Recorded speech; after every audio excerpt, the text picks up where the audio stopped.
What's up guys, it's tonight TCG with a video I've been meaning to do, just discussing the state of the market, namely on OP05. So we're gonna just get right into it. We're gonna start off by discussing just the OP05 market, like I said, and we're gonna start at the very bottom, starting from low to high, just going through the market. So here we can see, starting with the SRs, they're very cheap, considering especially like Borsellino, Rob Lucci, and Captain Kidd, and obviously Rebecca. These are pretty low prices compared to what we've seen on previous sets, but that's to be expected. This set has been printed all along. So with the extreme printing, the amount of prints there have been, along with the coming waves of this, it's sure to have pretty low prices on some of the SRs, especially even the good ones, like I said, Rob Lucci or Rebecca, or even Kidd. So going down, as we expect, we have some pretty low alt arts, some of the more less useful ones. And here we get to some more interesting cards. So here we have some of the Seeker rares, right? So Kaido was about at $5 a piece about a week ago, right? And it's been bought out. And that's why we see it's a pretty high market price. It's been going down a little bit because people are realizing it's been bought out. So that one's pretty good. That one's been going down $12 a piece. Honestly, around where it should be. $5 was pretty cheap for how useful this card can be, how oppressive it can be, especially in the Sakazuki matchup, right? Same with Luffy. This one didn't get bought out, but it's maintained around this price since its release. So that's about what to expected. Then some more pretty cheap SRs. This NL is pretty interesting just because it's so low compared to the SP, but that's a whole different issue. Not of too much importance, but here we start to get to the more premium alt arts, if you will, right? So first starting off with the SP alt art Luffy, right? So this card was about $18 a piece, again, about a week ago before it got bought out. And then it reached up to about 38 lowest price before it started to go down slowly, go down. But this just shows how much the market has been manipulated. Like this card has nearly doubled in price just because one person was able to buy out a bunch. And now if people don't buy them, like in this case, and people have a set value for it, it starts to go down. So for this card, people are less excited because there's 3 million prints of this card. So it's been going down slowly. But other cards like Borsellino right here, this card was $23 market price and just TCG low for the longest time. And now again, someone manipulating the market comes in, buys a bunch of the cards. Now it's up to double the price nearly, right? So we have $38. Now it's becoming one of the more premium alt arts, just like Rob Lucci. To be fair, I'm not sure why this one was so low to start off with, just because it has amazing art. It's a very useful card, and it's, just a must run in Sakazuki, right? So then going from there, Kidd has maintained the same price, Lucci has maintained the same price. This Lucci also it's gone down a little bit, which is good. I'm still surprised it's so high because it's ultimately a completely useless card. But at the same time, it is an SP, so I guess around 40 is a good range for it. And now we have another card that got bought out, right? So this card was at under $20 and it is now at $39, right? This, once again, market manipulation at its finest. And we're just gonna keep seeing this, right? So going on a little further, we have even more cards, right? So here we have more stable prices, right? So the Kaido, not too used, so pretty low price for an SP, right? This Gear 5 Luffy, so Gear 5 Luffy tacked up to $50, even though it's not used too much. Rebecca, yep, all the SPs.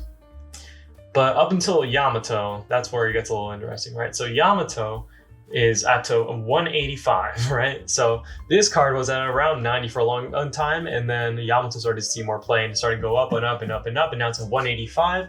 Luckily, the market price has not gone that high, so it's probably that the cheaper ones got bought out up until reaching 185. But I want you guys to know, this card, its value, though it is high, it should not be around 185, right? So if you are picking one of these up, I'd go closer to maybe 130, 140, 150, somewhere along in that range. But 185, that market price is a little too high for what I would expect from a card of this stature, I guess, right? And now we get to the big problem, right? So the mangas and the signature Luffy. So the signature Luffy, it's a bit strange for me just because it is It has maintained that price. Don't get me wrong, it's $2,000. It's an expensive card, but that is a rare card. That is only 2,000 for something like of that like uniqueness is very surprising to me. But that's not what we're going to discuss, because that's been pretty stable. That's pretty, like the set price that everyone's pretty much decided on. What I want to talk about is the other mangas, right? So Kid and Law were both at 600 for the longest time. And then they both jumped to about 1,000 and then kept just climbing up and up and up after a buyout, right? So this is not just something that I'm just saying, right? You can go back into history and see that if you check the latest sales, right around here, a bunch of them got bought in bulk just to manipulate the price. Because this was all one person. I remember the day this happened. I was trying to buy one of these, and just as we were talking, the price just blew up on it, right? So we were like, oh, sorry, man, I just checked the price. It's gone up a significant amount. I was like, okay, I guess I can't pick my card up now. But yeah, that's just the prime example of market manipulation that we can see here. And that is another huge problem with the manga Luffy, right? So another card, pretty set value, 1,800 for a long time. And now it's just been climbing, right? So if we can see right here, it was permanently around 1,700 to 1,800. And then people started just, there was once again, another buyout. So we can check back here. Not so much of a buyout, only for were bought. But it manipulated the price enough where we went from, see right here, to closer to 2,000 prices to 2,800 prices. And from there, we were stuck at a market minimum of we can see right here, 3,400. And just today, another one got bought out of 4,000, right? So now we're at this ridiculous price of $4,600. And a lot of you might be thinking, I was like, oh yeah, that's a fair price. It's manga Luffy. And to that, I say, fair enough. If you value this card that much, fair enough. But my point is, this card was manipulated to be at this price by a single person. I think that's a huge problem with One Piece TCG, right? In other TCGs I've played, because it's a lot of people's first TCG, right? And all of other TCGs I've played, usually we see a buyout, we're like, oh, okay, we understand, we go by market value. But here, a lot of people just don't seem to have that sentiment, right? I'm not saying that's on them. I understand. They're selling this card at what they expect to be like the highest value they can sell it for. But through doing this, we see just massive like gaps in market price and TCG top, because no one ends up buying these prices. Like the reason this is TCG low is because no one wants to buy it at this price, right? So usually what I suggest for these really expensive cards or cards during a buyout is go look at like the most recent pre-buyout sales, right? Of course, for the Luffy, it gets a little hard because now people are getting desperate for this card, paying huge amounts for it, which is fair. Again, if you really want the card and you want to spend that money for it, go ahead. Same with Law, same with this. But yeah, we just see extreme market manipulation, like just kicked off of one person just going in and being like, yeah, I'll buy 7 or 8 of these, you know? Like, this is something that keeps happening on One Piece TCG. I remember it happened a little bit ago with, let's pull it up over here, and then we go to, it's not here, Paramount War. This also happened right around where Set 5 was coming out with Borsalino and Kuzan, right? So these cards were about 50 to 60. I remember when I was dealing to get one, which is pretty normal. And then one person swooped in, bought them out, and the TCG low for a while was around 150 for both of them, right? And that alone, people were like, oh yeah, this is the price we need to go for now, right? But the thing is, that wasn't a natural inflation, right? So some of the inflation is like, let's say Newgate, right? This card wasn't bought out. It went out because it was useful. It went down because it was limited, and now it's gone back up because it's seen more play. But now that it's unlimited, right? This was a natural increase in price. These two were solely manipulated by a single person going in, buying the whole market, and making people think that the value has gone up, right? And the reason people do this is because, you know, they buy low, make it look like it's a much more expensive card, and then sell for very high, right? So we see this all the time in this TCG.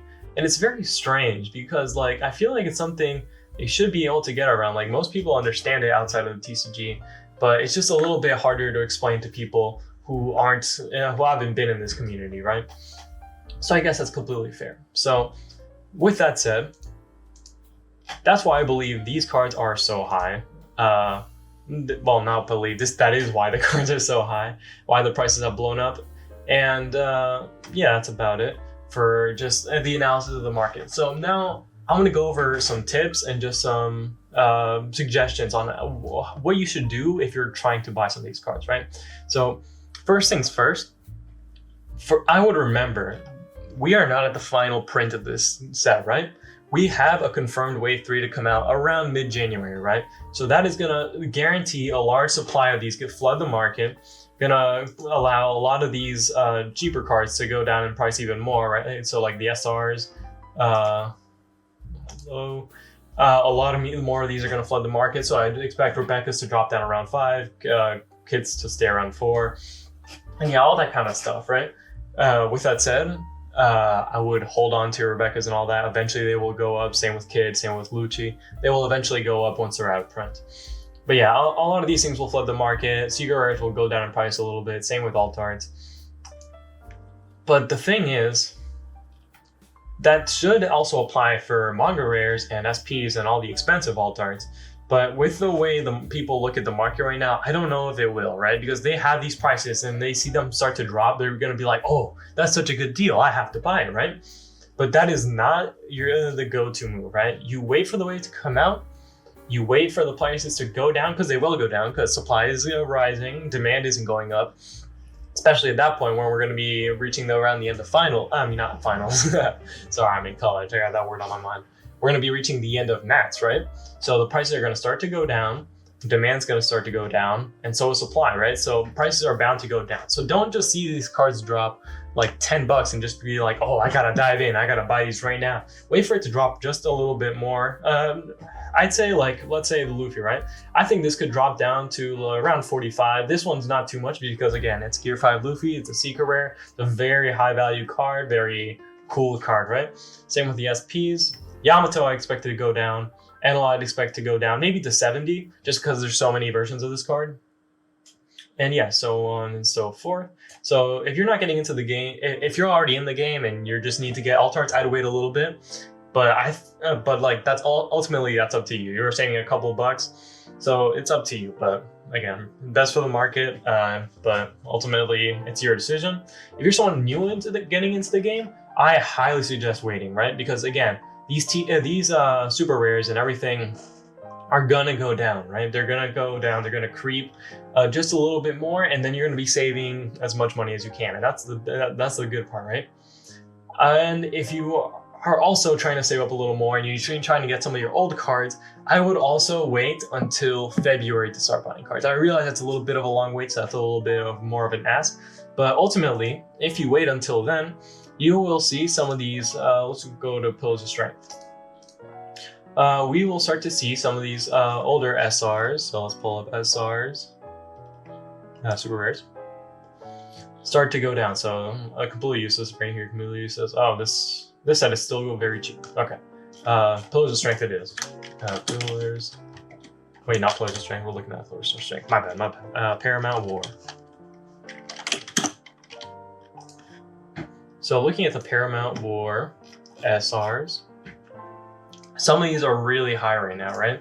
But after Nats, one of the reasons for that is because Nats is coming up. People are desperate to get these cards. They need to get them before Nats shows up. And so I expect a lot of these cards are going to start to drop. So let's say Ace, I think, will drop after Nats. Same with Kuzan, same with Magellan, same with Newgate. Like all these basic just SRs will drop. Nami's a different case because that starter deck will drop, and it is a very good deck, right? It's very playable. It plays well into certain matchups. So I would think the Uda starter deck will actually raise the price of this Nami, along with like the SP of it and the SP Luffy. Oh, that's a rare, so that's why that's not showing up. But yeah, and those cards will go up a little bit. So I would say buy these now if you can. But a lot of the other SRs, these like Green Laws from set 1, even Dofi's from set 4, I would get those once finals are over, right? So just wait for them to drop a little and then you should be good to buy them. But yeah, so that's gonna be about it for the video. Yeah, here's hoping that we see a big price drop on some of the alt arts with premium prices right now. It is very strange because once again, there is a lot of print of these cards. So seeing them at like this high, especially like, it's not here, but like the SP Nami, I get it's the Nami card, right? But $200 for a modern in-print SP is a little strange if I'm being honest, but hey, it is what it is. If people want to pay that price, pay that price. Oh, another card, Borsalino. Wait for Nats to buy this card. This card is gonna drop after Nats. It is playable in what's it called? Moria and Perona, but again, demand will go down after Nats, so these will drop a little bit. But yeah.